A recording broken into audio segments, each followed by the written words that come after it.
şulladı Mehrivan sen kalbıma Durmuşumun sicil ezzeti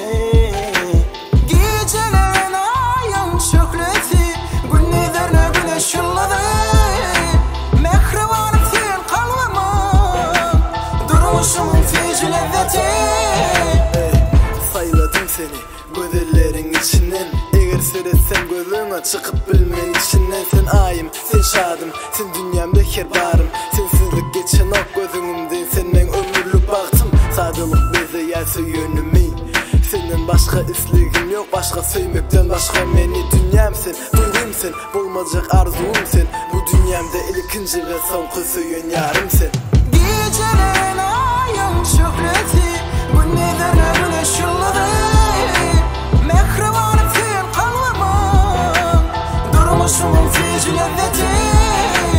Allah verimdir sana bu güzel sirati Yaradana şükür Allah'ım seni Yüreğimle beslemin bu vazi Şekiller aydımına geçirdim sabi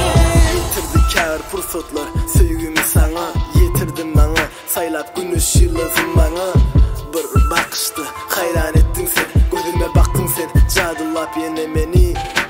Yine de gelsen sen yine de görsem ben Nerede yarımı suyun upadarımı Elin tutsam ben sayladım ennim benim sayladım Zarımı ömürlük yekesecek yarımı Yasadım sevgi setirlemem ben Hova delimin işcanma sen Senin aşkında yine delimin Delimin bilen ok heli sen Bu ömrümün yeke manisi sen Yar sen Yekece yar sen Güneşin yıldızı gecenin ay sen Ay sen gecemin ay sen Gecelerin ayın şökleti Bu nedenle güneş yılladı Mehrivanım sen kalbıma Durmuşumun sicil ezzeti Allah verimdir sana bu güzel sirati Yaradana şükür Allah'ım seni